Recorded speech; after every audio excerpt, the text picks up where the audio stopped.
a dar seguimiento a lo que tenemos en nuestra serie de 1 Timoteo, que es lo que estamos aprendiendo últimamente cuando tengo la oportunidad de predicar. Ya vamos un poquito más adelante de la mitad de esta carta. Y la última vez que estábamos juntos estudiando, veíamos ciertas cualidades que son necesarias a desarrollar como parte de ser un ministro fiel para Dios.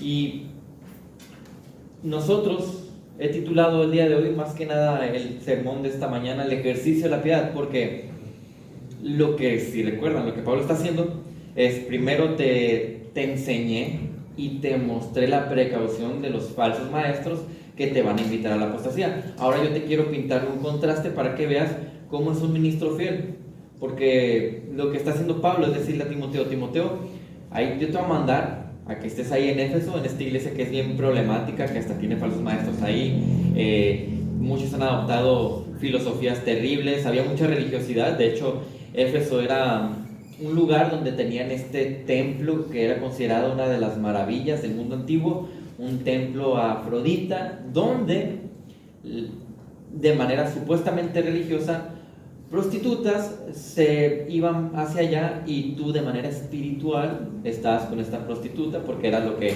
había en ese momento, ¿no? Ese tipo de religiosidad era el que estaba imperando en ese lugar. Así que Timoteo tiene que luchar con todas estas ideologías, con los falsos maestros, y Dios te dice, con Pablo usándolo, así es como vas a dirigir la iglesia.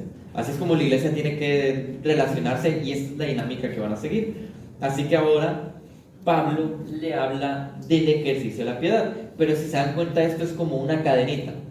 Previamente hubo cualidades del ministro que glorifica a Dios, donde nosotros veíamos en esos primeros dos puntos lo que el ministro fiel, o sea, tú como ministro fiel vas a hacer con tus demás hermanos, que es exhortarlos amorosamente y servirles fielmente.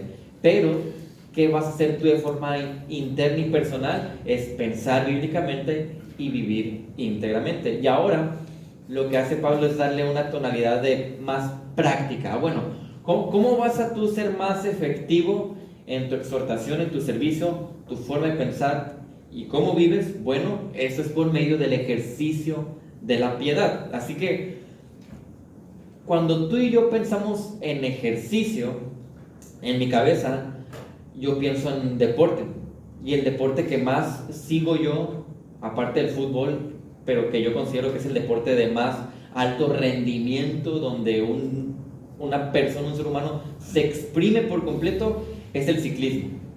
En el ciclismo de ruta, las carreras duran entre 4 y 7 horas. Entonces imagínate la cantidad de horas que están ellos pedaleando a 50 kilómetros por hora más o menos. Y además es tan exigente el ciclismo de ruta que si ellos durante la carrera no comen y toman agua, no aguantan, no pueden.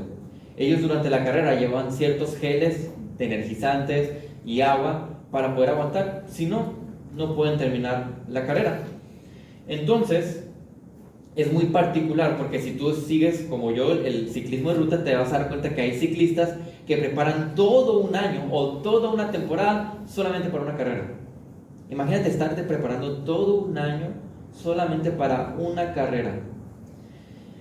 Y los mejores ciclistas son llamados escaladores, así les llaman, porque son los que rinden mucho más fuerte en las montañas cuando se trata de tirar cuesta arriba. Estas personas tú las ves y pesan entre 55 y 60 kilos. O sea, son menuditos, son delgados. Y tú te puedes pensar, ¿cómo un atleta de alto rendimiento luce como ese flacucho? Yo de repente le digo a la vida, ve los cuerpos que tienen. Son súper fuertes, pero están flaquísimos. Porque evidentemente cada kilogramo que agregas a su peso es un kilogramo más que tienen que cargar durante horas en su vida. Evidentemente ellos tratan de mantener cierta dieta. Así que, ¿qué crees que es lo que ellos hacen como preparación? Lo que ellos hacen es, tienen que abandonar ciertas comidas. Ellos no pueden alimentarse de cierta forma. Aunque queman muchas calorías, hay cosas de las que se tienen que abstener para mantener ese peso que es el correcto para que puedan rendir. Se abstienen de salidas, se abstienen de fiestas, se abstienen de cerveza, se abstienen de cigarro y otras cosas más. Pero además de abstenerse de muchas cosas, ellos tienen que entrenar bien duro, se tienen que esforzar muchísimo. Todos los días van y entrenan como unas, ¿qué será? 4 a 7 horas más o menos, son sus entrenamientos. Son largos circuitos los que ellos hacen. Mi papá un tiempo, él fue ciclista semiprofesional y él compitió incluso ciclismo de ruta nacional aquí en México. Ya es otra historia, punto aparte, ¿no? Ahí después les contamos por qué no ganó. Pero mi papá entrenaba en la mañana muy temprano varias horas, a mediodía otra cantidad de horas y a veces en la tarde otra cantidad de horas para prepararse para una carrera. Era muchísimo entrenamiento y él no era profesional como tal. Entonces realmente requiere mucha preparación. Ahora, ¿por qué te estoy diciendo todo esto? Porque así como un atleta de alto rendimiento se tiene que ejercitar de una forma muy específica para alcanzar su meta, tú y yo como creyentes estamos en una carrera. Y la palabra habla de esta carrera como una carrera de la fe. Y en esta carrera de la fe, si tú y yo no hacemos el ejercicio de la piedad de forma correcta, no podemos llegar a esa meta. A veces hemos preguntado, ¿cuál es el propósito del creyente? Y su propósito es darle la gloria a Dios. Pero para que yo llegue a alcanzar mi propósito, tengo que alcanzar mi meta. ¿Y cuál es la meta del creyente? Ser como Cristo. Si yo quiero darle la gloria a Dios, tengo que ir rumbo a la meta, que es ser como Cristo, que es crecer en la piedad, ejercitarse en la piedad. Así que el día de hoy he dividido este pasaje, este versículo, en 2 partes para que lo estudiemos. Deberes del creyente para ejercitarse en la piedad, y el primero es abandonar filosofías antibíblicas y desarrollar prácticas bíblicas. En este proceso, que básicamente es el de santificación, nosotros corremos para llegar a la meta de ser como Cristo, y ahí el Señor ha establecido formas de cómo hacerlo. Si yo voy con ustedes, observen Hebreos 12, 1 al 3, es el pasaje más famoso de la carrera de la fe. Dice, por tanto, puesto que tenemos en derredor nuestro tan gran nube de testigos, que, ojo, para aclarar, no son los ángeles que te están viendo correr y aplaudiéndote, ni tampoco tus familiares que ya fallecieron, no. Aquí los testigos es como si tradujéramos, pues como ustedes creyentes, cuando voltean a la Biblia, tienen a tantos hombres que vivieron en fe y que son un ejemplo de correr esta carrera, es lo que te dicen, entonces despojémonos también de todo peso y del pecado que tan fácilmente nos envuelve. ¿Se dan cuenta? Hablando de la analogía de la carrera de la fe, dice, te tienes que despojar de peso, porque si yo voy a competir en una carrera y voy con un mochilón de esos que antes usábamos cuando estábamos en la primaria, que parecen paracaídas, y lo lleno con libros de la primaria, que era este grandotote, creo que era el Atlas, y te digo que voy a correr una carrera con esa mochila, ¿qué me dirías? Que innecesario. Evidentemente no vas a llegar a la meta cargando ese mochilón con puros libros del Atlas. Tienes que despojarte del peso. ¿Se dan cuenta? Dios te dice, ¿cómo vas a correr tu carrera de la fe? Te tienes que despojar de lo innecesario. Tienes que abandonar lo que te estorba. Si no, no puedes. Y dice, y aparte de que tú tienes que abandonar esas cosas que te están estorbando para correr, esas relaciones que te frenan, esos ídolos que te desvían, esas actividades que no te permiten glorificar a Dios, aparte de abstenerte de todo eso, dice, tienes que matar y luchar con tu pecado. Dice, y corramos con paciencia la carrera que tenemos por delante. ¿Enfocados en qué? ¿Cuál es nuestra meta? Ser como Cristo. Por eso dice, puesto los ojos en Jesús. Los corredores no corren viendo hacia abajo. No tendría sentido. Ellos corren observando cuál es su meta. Si desvían sus ojos de la meta, pueden caer. He visto muchos videos, porque me encanta también ver el atletismo, de personas que van corriendo y de repente tú lo ves en cámara lenta, que el que va ganando voltea a un lado a ver al que va perdiendo como burlándose y pierde el equilibrio y se cae. Nuestro enfoque está en nuestra meta. Si no, te puedes caer. si tu enfoque deja de ser Cristo, tú te puedes caer. Puesto los ojos en Jesús, que es el autor de tu fe y el consumador de la misma, quien por el gozo puesto delante de él soportó la cruz, despreciando la vergüenza, y se ha sentado a la diestra del trono de Dios. Consideren pues aquel que soportó tal hostilidad de los pecadores contra él mismo, para que no se cansen ni se desanimen en su corazón. Así que hoy, de forma muy breve y muy rápida, vamos a ver entonces cómo es este ejercicio de la piedad que tú y yo tenemos como deber hacer. Y la primera parte, ¿qué es lo primero que tengo que hacer yo para ejercitarme en la piedad? Es abandonar filosofías antibíblicas. Ve lo primero que dice ahí el versículo 7. Pero nada tengas que ver con las fábulas profanas propias de viejas. Y tú lo lees así y parece que lo escribió un niño como la Elizabeth, ahorita que está aprendiendo a escribir. Como que no tiene mucho sentido eso de fábulas profanas propias de viejas. Pero vean lo que está tratando de decir aquí Pablo. Vamos pasito a pasito, como dijo el filósofo Luis Fonsi. Entonces, dice el ejercicio de la piedad. Este claramente es un énfasis de advertencia, si te das cuenta.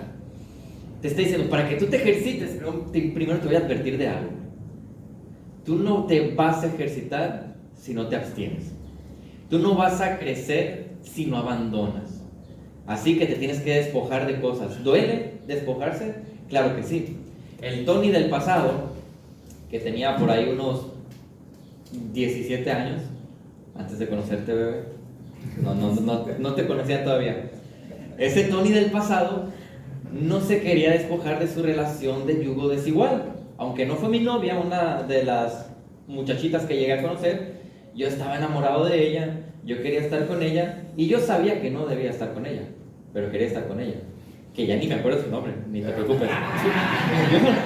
Pregúntame, ¿no? Ni sé su nombre, ni su rostro me voy a acordar, solo sé que había una persona ahí. Entonces, para ese entonces, yo justo acababa de nacer espiritualmente. Entonces, era una lucha interna de saber que estoy mal, pero querer estar con esta persona. Y después de mucha exhortación por parte de mis padres, más que nada, yo tuve que despojarme de esta relación. Y no fue fácil.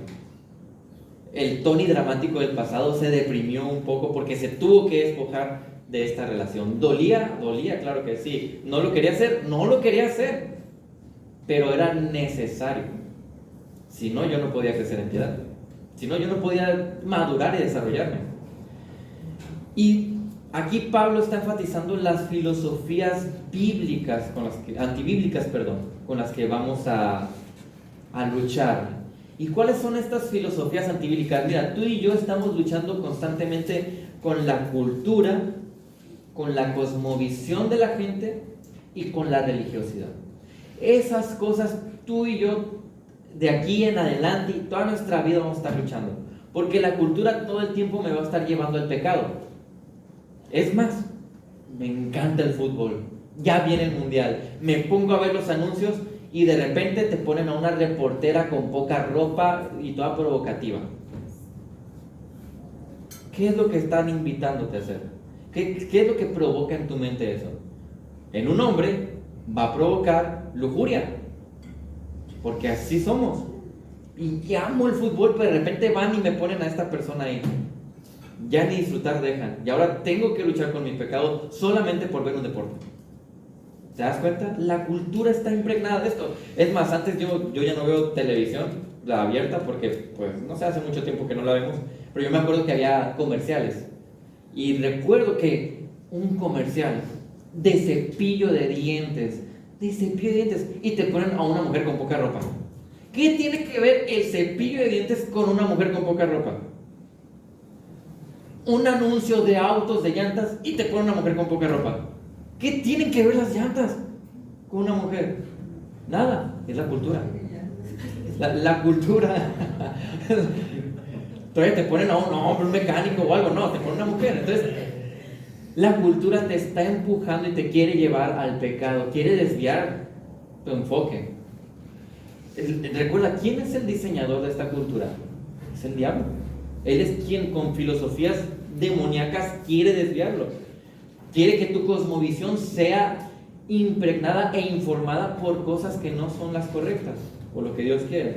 Por eso aquí le está diciendo Pablo a Timoteo: no tengas nada que ver con fábulas profanas propias de viejas. Y en el original, en ese nada tengas que ver, es como decir, desecha, rechaza y separa de tu vida esas cosas. Segunda de Timoteo 2:23 dice: pero rechaza los razonamientos necios e ignorantes, sabiendo que producen rencillas. Nosotros, volviendo otra vez al ignorante y necio Tony del pasado, que ya era creyente y que ya estaba casado, fíjense. Yo trabajaba en un lugar donde había muchos jóvenes que llegaban ahí a hacer como que ciertas servicios sociales y cosas así. Y yo, como recién llegado al instituto bíblico, que estaba aprendiendo poquito y que cree que sabe mucho con lo poquito que aprendió, y empezaba a enseñar en la iglesia y creía que sabía mucho ahora porque ya enseñaba, pero para nada era de esa manera. Me debatía mucho con esos jóvenes que llegaban. Y ellos empezaron a hablar de que el aborto, de que la ideología de género y todo esto, el feminismo, y yo debatía con ellos. ¿Sabes qué pasaba? Ganaba los argumentos. ¿Por qué? Porque soy terco. Ganaba los argumentos. Pero en ninguna manera yo estaba teniendo la oportunidad de ganar sus almas.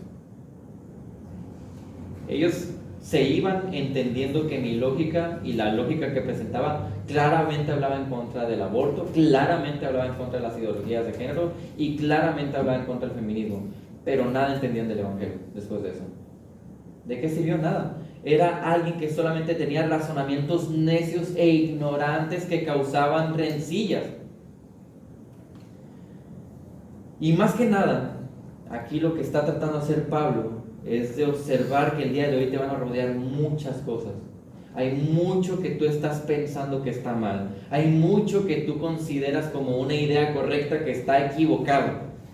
Y dice Pablo, ahora lo que tú tienes que hacer es hacer un análisis de tu cosmovisión y ver qué cosas de esa cosmovisión necesitan ser cambiadas o rechazadas. Pero eso ya es un análisis muy personal que tú tienes que hacer a la luz del filtro que es la palabra de Dios. El versículo nos dice que rechacemos esas fábulas profanas, lo cual literalmente serían cosas que no son consagradas a Dios. Y el punto es que si algo no es consagrado a Dios, no es puro y por lo tanto es impuro y pecaminoso. Porque uno puede pensar que hay aspectos de la psicología que no tratan de hacer daño al ser humano. Yo estoy de acuerdo con eso. Pero el hecho de que haya cosas que no quieren hacer daño al ser humano no significa que no sean pecaminosas o antibíblicas. El decir que te ames a ti mismo, ¿te va a hacer un daño físico como tal? No, la gente parece invitarlo de una forma muy bonita, pero sigue siendo antibíblico. Va en contra de lo que Dios dice, va en contra de lo que Dios presenta de cómo debe ser el amor. Según de Timoteo 4, 3 al 4 dice: porque vendrá tiempo cuando no soportarán la sana doctrina, sino que teniendo comezón de oídos, conforme a sus propios deseos, acumularán para sí maestros y apartarán sus oídos de la verdad y se volverán a mitos. ¿Qué es lo que está diciendo ahí? Que llega el momento en que la gente va a lugares donde escuchan lo que quieren escuchar y no como tal una verdad que te va a confrontar. Porque es mucho más cómodo escuchar que te hablen de forma romántica, amable y tierna, que te evidencien el pecado. Yo recuerdo que una familiar de mi esposa decía: no me gusta que hablen del pecado. ¿Y sabes por qué no nos gusta que hablen del pecado? Porque hablan de lo que nosotros hacemos y que tenemos que dejar de hacer. No nos gusta que nos digan que estamos haciendo cosas malas. No nos gusta que nos evidencien el pecado en el que estamos nosotros cayendo constantemente. Pero la palabra de verdad te lleva a eso. Y las fábulas profanas son todas estas filosofías falsas que tratan de minimizar ese pecado que tú tienes. No es que estés pecando al deprimirte, es que tu contexto te está haciendo mucho daño y tienes que sufrir ese duelo. Eso es muy personal. ¿Cuál será la razón? Apenas acudiendo a la palabra tú vas a encontrar cuál es la verdad absoluta de lo que tú tienes que hacer y lidiar con situaciones como estas. Entonces, en esta parte del versículo que dice estas fábulas que son propias de viejas, aquí Pablo, ¿sabes qué es lo que está haciendo? ¿Sabes por qué suena tan raro? Porque Pablo está utilizando su cultura para expresar cómo son estas filosofías. Y cuando dice que son propias de viejas, es como decir, ¿qué tanto argumento y raciocinio y lógica tiene una persona senil? Un anciano senil. Es lo que dice Pablo, ¿eh? ¿Qué tanta lógica tiene un anciano senil cuando presenta argumentos? No lo tiene. ¿Por qué? ¿Por qué? ¿Porque es tonto? No. Porque está senil. Porque ya tiene una condición atrofiada neurológicamente hablando. No es porque sea una persona tonta. Es una condición ya muy atrofiada por la edad. Y dice Pablo, cuando él habla de eso, en la cultura, decir propias de viejas es como decir, miren, rechaza todas esas filosofías que son tan tontas o tan vanas como el argumento de un anciano senil. Y tú te puedes pensar, bueno, yo puedo entender que Pablo me dice que abandone este tipo de filosofías, pero el día de hoy, ¿cuáles son esas filosofías? ¿Qué es eso con lo que tú y yo vamos a luchar y que tenemos que rechazar? Bueno, lo hemos mencionado muchas veces. Tú y yo tenemos una lucha muy ardiente en contra, y lo voy a seguir repitiendo siempre, hermanos, contra la psicología. La psicología es, casi puedo decirlo, como una de las cosas más tontas que he escuchado en mi vida. Por lo contrario que está con la palabra del Señor, pero muy astutamente parece positivo. Luchamos contra algo tan romántico como el humanismo. Luchamos contra algo tan peligroso como el moralismo. Y luchamos con algo tan devastador para la iglesia como la religiosidad. Entonces, déjame pintarte rápidamente estos escenarios. Y antes de, tonto Tony que no habló con algunas personas antes de predicarlo, pero esto no lo digo por nadie en específico, ¿ok? Esto no lo digo por conversaciones que haya tenido con nadie en específico. Son cosas que yo sé que la iglesia de hoy, esta iglesia, va a estar luchando. Yo lo sé. Entonces, por ejemplo, el día de hoy te acercas con hermanos maduros en la fe que aún consideran que los trastornos o cosas como la esquizofrenia y ese tipo de cosas son situaciones que han enfermado la mente y se tratan con psiquiatras. Esto lo escuchas de creyentes maduros. Y pueden ser maduros, pero están equivocados. Yo lo voy a reiterar. Hermano, ¿cómo tú puedes saber que una mente se enfermó? ¿Cómo puedes medir y diagnosticar que algo intangible está enfermo? Es imposible. No vas a tener un estudio, porque lo que nosotros medimos es fisiológico. Entonces, hay hermanos muy maduros que dicen, es que el trastorno, ahora todo el mundo tiene TDAH. Te aseguro que si yo llevo a la Catalina a una escuela secular, me dicen que esa niña es hiperactiva y que tiene déficit de atención, porque es un trastorno que ahora todo niño tiene. Qué casualidad que ahora que la disciplina se ha estado retirando de los padres, todos los niños tienen TDAH. Abby, que es quien más lidia con ella en la escuela, puede dar fe de que lo que necesita esa niña es disciplina, corrección, firmeza y atención, así como los demás niños.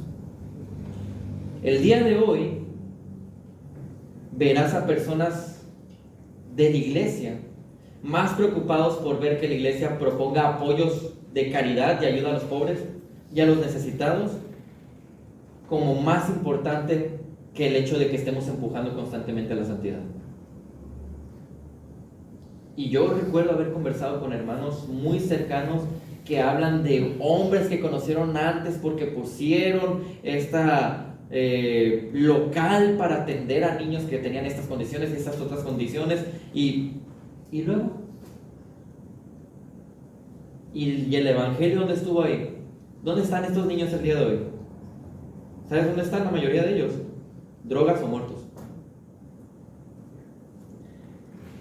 El día de hoy vas a darte cuenta, y aquí por eso lo aclaré, que no es contra nadie en específico, pero el día de hoy, si una persona que fue pastor es descalificado por falta de integridad, el humanismo que impregna en tu forma de pensar te va a hacer pensar que alguien amable debe ser perdonado por una falta tan pequeña desde su perspectiva, minimizando lo que Dios dice en la palabra. Eso es por las filosofías que han impregnado equivocadamente nuestro cerebro. El día de hoy es más sencillo cumplir con asistir los domingos en la iglesia para pensar que eso es evidencia de tener una vida cristiana, y eso es religiosidad. Yo te hablé en contra de la psicología, te hablé en contra del humanismo, el moralismo y la religiosidad, porque es contra lo que estamos luchando. Esas son las filosofías antibíblicas que tenemos que abandonar para empezar a crecer en piedad. Y recuerda, esto es para el ejercicio de la piedad. Yo voy a tener un buen desarrollo de la piedad cuando empiezo a hacer esto. Pero si tú no estás luchando con tus maneras equivocadas de pensar primeramente, no puedes ejercitarte piadosamente. No puedes desarrollarte como cristiano. Y vuelvo a leer lo que cité la semana pasada, Romanos 12, 1 al 2. Por tanto, hermanos, dice Pablo, para que te des una idea de la tonalidad, les ruego. Yo cuando hablo aquí con mis hermanos, les puedo pedir un favor, pero te aseguro que si yo les digo, hermano, te ruego que me traigas por favor la podadora, el hermano va a ver la urgencia con la que le estoy hablando, ¿no? Oye, cuando puedas traerte la podadora, es muy diferente. Aquí Pablo les dice, les ruego por las misericordias de Dios, por esa misericordia que Dios ha tenido con tu vida, que presenten sus cuerpos, sus vidas, ustedes mismos, como sacrificio vivo y santo. O sea, ahora tú eres una ofrenda para el Señor. Dice, como tú le perteneces a Dios, ahora tú preséntate con tu vida por completo como una ofrenda, un sacrificio para Él, aceptable a Dios, que es el culto racional de ustedes. En aquellos tiempos, una ofrenda, un sacrificio, un cabrito que se iba a entregar, tenía la oportunidad de objetar contra su consagración a Dios. No se podía oponer. Ese cabrito era destinado para ser entregado como una ofrenda a Dios para su gloria. Y dice Dios, bueno, ustedes son ese sacrificio, pero no son un sacrificio que va a ir a morir, porque ya hubo alguien que murió. Ahora lo que tú vas a hacer es ser un sacrificio, una ofrenda viva. O sea, tu vida que tienes ahorita tiene que ser de adoración a Dios. Y luego continúa el versículo 2. ¿Cómo es que tu vida va a ser de adoración a Dios? Dice, y no se adapten a este mundo. Para que tú puedas hacer una ofrenda a tu Señor, no te tienes que adaptar a las filosofías antibíblicas que el día de hoy están impregnando, sino transfórmense mediante la renovación de su mente. Cambia tu forma de pensar. La tienes que renovar. Está atrofiada por tanta información equivocada, así que la tienes que renovar. Y una vez que la renueves, finaliza el versículo 2, para que verifiquen cuál es la voluntad de Dios. O sea, tú la renuevas para verificar, para discernir, para distinguir o para separar y saber cuál es la voluntad de Dios, lo que es bueno, aceptable y perfecto. Entonces, mi hermano, sabemos que la palabra es lo que renueva nuestra mente. Posiblemente tú lees la Biblia, o incluso podría atreverme a decir que aquí hay alguna minoría que estudia de manera precisa la palabra. Pero yo te pregunto, ¿qué tan dispuesto estás a reconocer tus errores en tu manera de pensar? Si no, no te va a renovar la palabra. ¿Qué tan listo estás para desechar tus filosofías erróneas? ¿Qué plan de acción tienes para abandonar esa vana manera de pensar? ¿Cuál es tu modelo de un correcto discernimiento o una correcta manera de pensar? ¿Estás buscando consejo para esa dirección en tu caminar? ¿O te crees lo suficientemente sabio para que por ti mismo puedas realizar esos pasos? Y obviamente, cuando nosotros estamos estudiando neumatología, llegamos a la parte de hablar de la iluminación. ¿Y qué decimos? El día de hoy, si alguien llega y te dice, el Espíritu Santo me reveló, ya perdió toda validez ese comentario. Porque el Espíritu Santo hoy no te revela nada. Si el Espíritu Santo te quiere revelar algo, todo eso está aquí. Pero el día de hoy sí pasa algo con el Espíritu Santo. El Espíritu Santo te ilumina. Te ilumina por medio de la revelación. Esa revelación tú la vas a entender y te va a iluminar, te va a abrir los ojos para que tú entiendas cómo tienes que vivir, para que tú entiendas qué tienes que abandonar. Así que quiero aclarar algo. El hecho de que el Espíritu Santo te ilumine no omite la necesidad de otras personas para tus consejos y para tu guía. Tú y yo necesitamos consejos, tú y yo necesitamos guía. Ningún pastor tampoco, por ser pastor, ya significa que no necesita esa guía y ese consejo. Todos necesitamos, como decía por ahí una persona, a un Pablo que nos esté guiando, así como él hacía con Timoteo. ¿Por qué? Porque así ha diseñado Dios la iglesia. Entonces, esto nos lleva a la parte final del versículo 7, que es desarrollar prácticas antibíblicas. Abandonas esas filosofías antibíblicas y una vez que hiciste eso, ya puedes empezar a desarrollar estas prácticas. La palabra constantemente nos está mostrando este patrón, si te das cuenta. Es un patrón de crecimiento en el que tú desechas y añades. Brian ha utilizado una ilustración de una moto que yo nunca lo usé porque nunca he manejado moto. Pero se supone que tú no puedes avanzar, acelerar mientras estás frenando. Imagínate que yo agarro ahorita aquí el Altima, me quiero arrancar y aprieto el freno y luego el acelerador para arrancar. ¿Qué voy a hacer? Voy a destrozar el auto, no voy a llegar a mi destino. Tú no puedes pensar que vas a avanzar en la piedad manteniendo el freno. Tú necesitas desarrollar este patrón de desechar y añadir. Efesios 4:28 dice, mira, el que roba, no robe más. Y listo. Ya está glorificando a Dios. No. Cuando tú quieres santificarte, tú no solamente dejas de pecar. Si solamente dejas de pecar, eres un moralista. Los moralistas dejan de pecar, pero los espirituales añaden. Vean, el que roba, no robe más, sino más bien que trabaje haciendo con sus manos lo que es bueno, a fin de que tenga que compartir con el que tiene necesidad. Así que cada vez que tú estás matando un pecado, se supone que estás añadiendo una actitud, una forma de pensar o una forma de actuar que es espiritual. Si no, estás cayendo en el peligro de ser un moralista. Y eso es bien peligroso porque te engaña. Te hace pensar que como no robo, que como no mato y que como no adultero, soy bueno. Pero no. Tú no estás aquí para ser bueno, porque no hay bueno ni aún uno, dice la Biblia. Tú estás aquí para ser santo, como Dios es santo. Aun cuando hablamos de la lucha por cambiar nuestros deseos pecaminosos, hablamos de desechar primero esos deseos carnales para añadir un deseo más ferviente por Cristo. No puedo mantener ambos deseos y que coexistan juntos. No puedo decir, es que amo tanto a... Voy a usar un ejemplo muy feo. A esa mujer que no es mi esposa, pero también amo mucho a Cristo. No tiene sentido. No es congruente pensar que alguien desea tanto el pecado, pero también desea a Dios. Eso no funciona de esa manera. Por eso dice aquí el versículo, más bien, y esto es justamente la conexión que nos está enseñando el contraste entre desechar y añadir, dice, disciplínate. Y esa palabra es clave. Esa palabra en otras versiones está como ejercítate. ¿Y sabías que de esta palabra es que obtenemos nosotros nuestra palabra gimnasio? En el griego es casi como decir gimnasio, esa palabra ejercítate. Su significado es entrenamiento o práctica, donde lo que Pablo quiere expresar es que para que tú tengas piedad, necesitas un esfuerzo riguroso, entregado y sacrificial como lo que tienen los deportistas de alto rendimiento.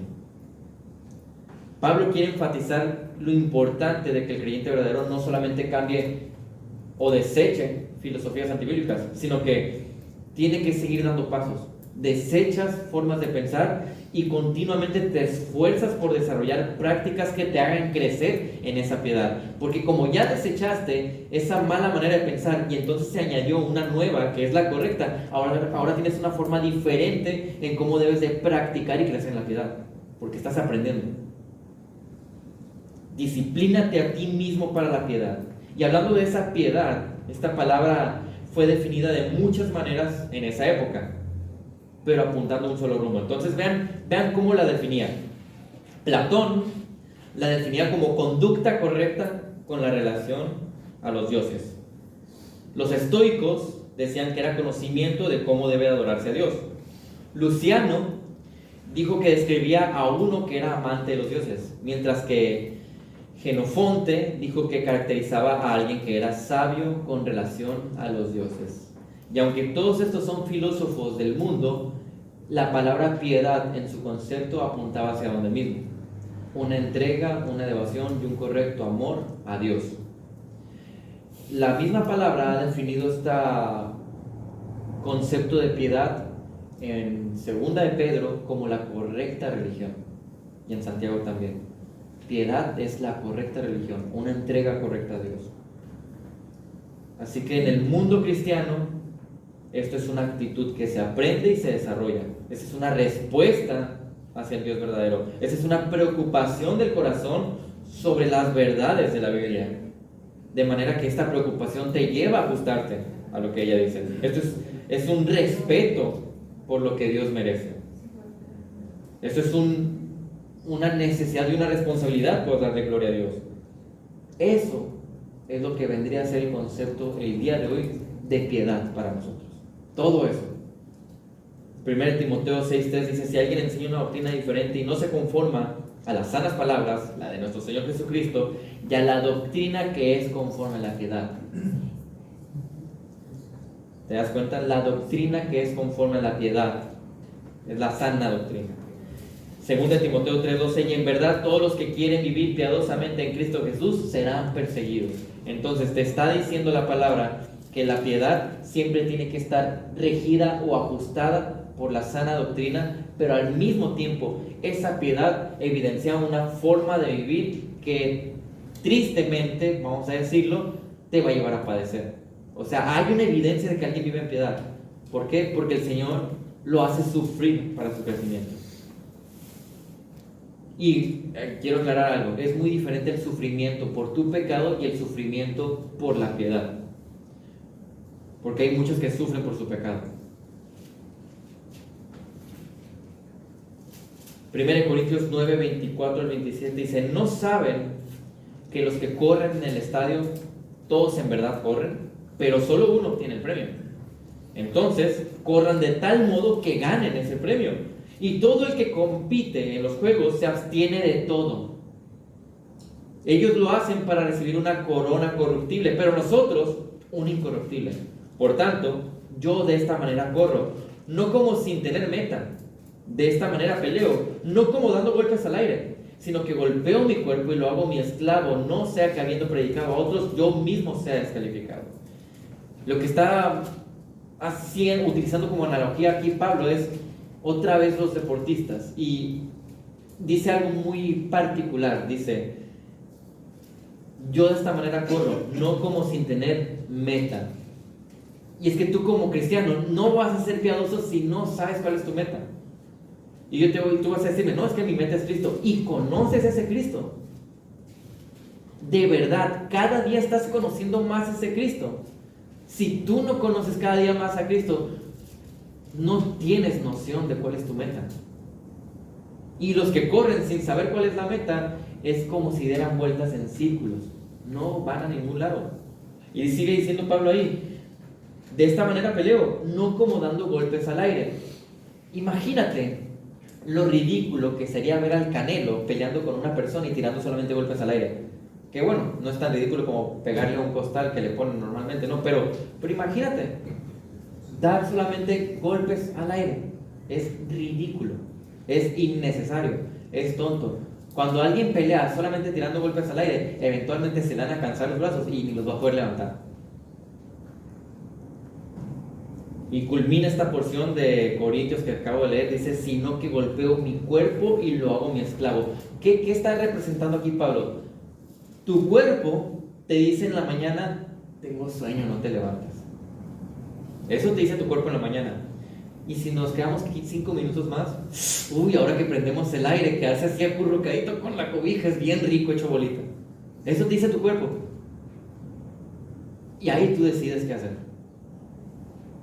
Cuando tú sabes que te tienes que levantar, cuando te puedes quedar dormido, disfruta, ¿no? Pero cuando tú sabes que te tienes que levantar, tú eres quien va a tomar una decisión en crecimiento o no de la piedad. Y tú dices, o yo domino ese cuerpo o ese cuerpo me domina a mí. Cuando tú estás solo en tu casa y tienes acceso a lo que tú quieras en tu celular, tú tomas la decisión de dominar o no tu cuerpo para acceder o no a páginas pornográficas. Cuando tú vas a un gimnasio, tú accedes o no, tú eres el que permite que tu cuerpo o no tenga conversaciones indecentes con personas. Y así en cada aspecto pecaminoso que tú puedas detectar en tu vida. O tú dominas ese cuerpo que desea cosas pecaminosas, o él te domina. De manera, mis hermanos, que la autodisciplina es clave en tu crecimiento en la piedad. No se puede concebir un crecimiento sin esfuerzo. Por eso Pablo lo pinta de esta manera. Es un ejercicio. Y el ejercicio pesa. Avi tiene esta costumbre de repente, y dije que no te iba a mencionar, hoy ya te mencioné. Avi tiene esta costumbre de hacer ejercicio en la casa. Y yo le digo a Avi, para que valga la pena y tenga resultados, te tiene que costar. Y se mata, ella de repente está casi muriéndose o temblando. Ese es el ejercicio que necesitas, digo, porque es el que tiene resultados. Igual en la piedad, cuesta, pero te tienes que esforzar, si no, no hay crecimiento. Crecer en la piedad no es sencillo, hermanos, es costoso, pero el resultado es mucha bendición. 2 Corintios 7:1, por tanto, amados, teniendo estas promesas, limpiémonos de toda inmundicia de la carne y del espíritu, perfeccionando la santidad en el temor de Dios. Ese es el proceso en el que tú y yo debemos de estar, limpiándonos de la inmundicia de la carne, perfeccionando esa santidad que es la santificación que Dios nos ha dado en su temor. ¿Por qué lo hago? Por el temor a Dios. El temor a Dios es un respeto por Él. Ahora déjame advertirte algo. La falta de disciplina espiritual es la razón principal de que tantos creyentes caigan en pecado y empiecen a vivir en un bucle de pecado. Es que no puedo abandonarlo. Bueno, es porque te falta disciplina. Es que no puedo abandonar esto. Te falta disciplina. Y te digo algo, si tú eres creyente, tú tienes poder suficiente para disciplinarte. No el tuyo propio, sino el del Espíritu Santo que mora en ti. Muchos dejan de dedicar tiempo en cultivar los medios de gracia, que ustedes lo saben, palabra, oración, un servicio humilde, por empezar a dedicar tiempo a las cosas que los satisfacen nada más. Y eso en nada te sirve, y lo único que hace es que tú no desarrolles prácticas bíblicas. Antes de terminar, nada más déjame decirte que, volviendo a la analogía del atleta, un atleta que no abandona cosas en su vida para llegar a su meta, pero entrena con todo, por más que haga ese mega entrenamiento, no va a poder llegar a la meta, solamente porque no se abstuvo de ciertas cosas, porque no abandonó ciertas cosas. Y ese mismo atleta que sí abandona lo necesario para enfocarse en la meta, pero no está desarrollando un entrenamiento necesario, no va a poder llegar a esa meta tampoco. Es necesario que adoptemos ambos deberes: abandonar filosofías antibíblicas y desarrollar prácticas bíblicas. Así que tú, creyente, que no abandonas filosofías antibíblicas, pero tratas de desarrollar prácticas, no vas a lograr el crecimiento en la piedad. En cambio, ¿sabes qué vas a poder lograr?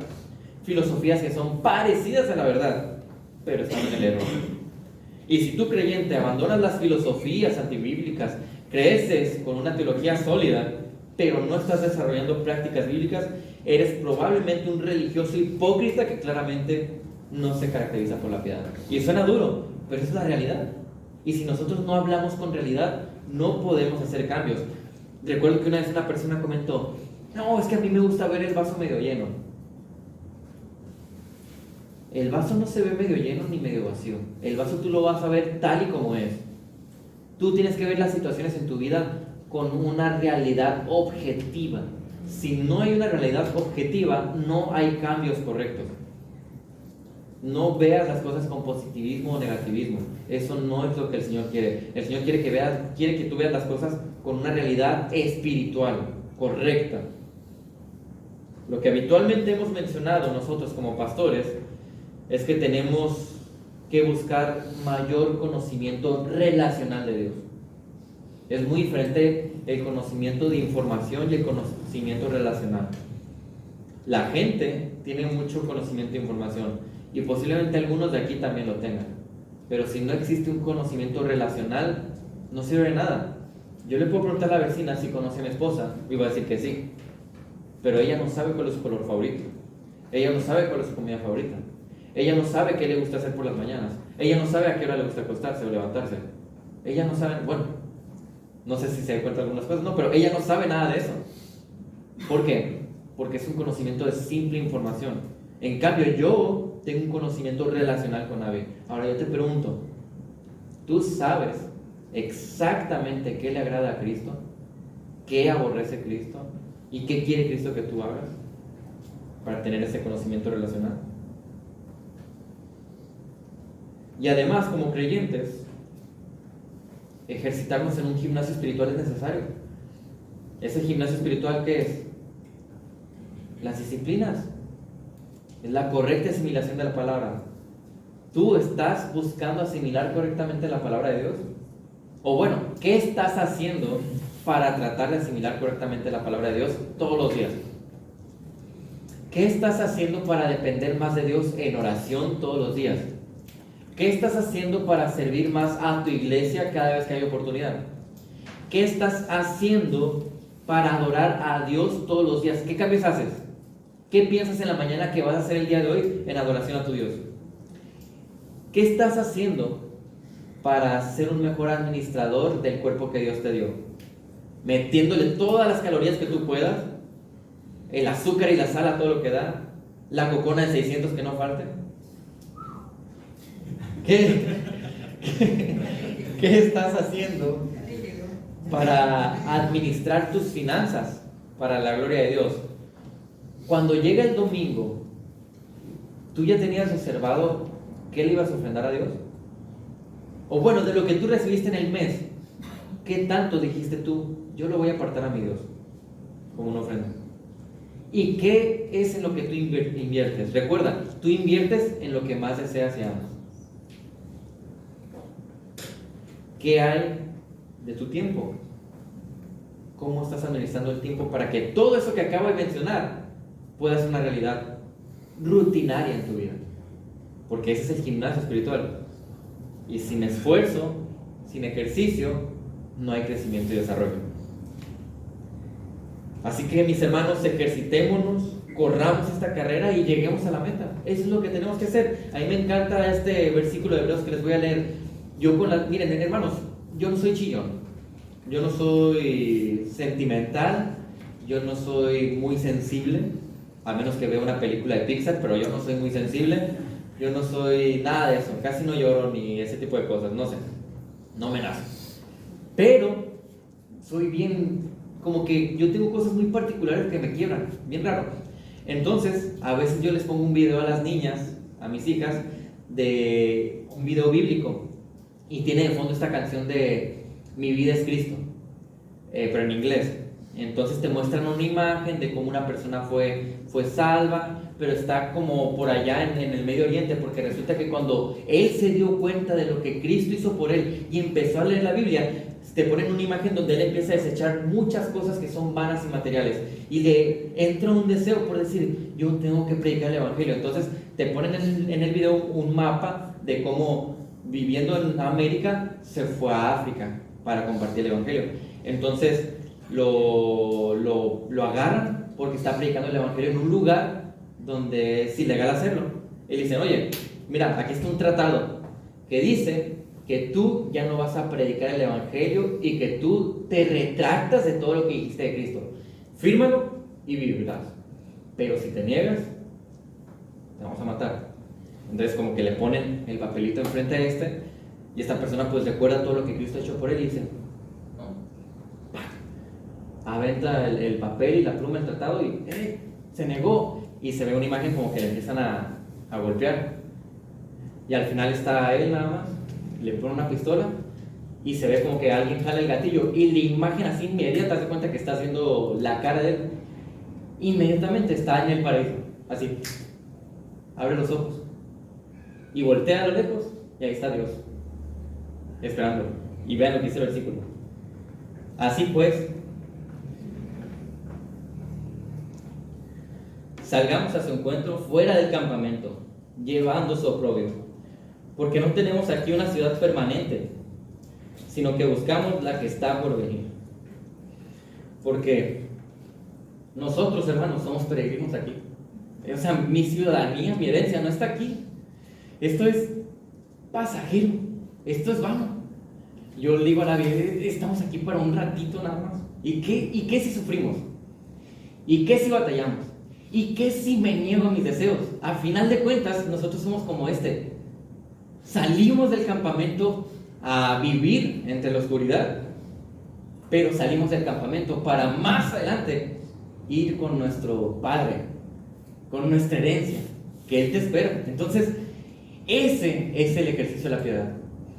Eso, el salir del campamento es, aunque tú estás consagrado para Dios, apartado para Él, tú sales al mundo lleno de tinieblas para hacer una luz.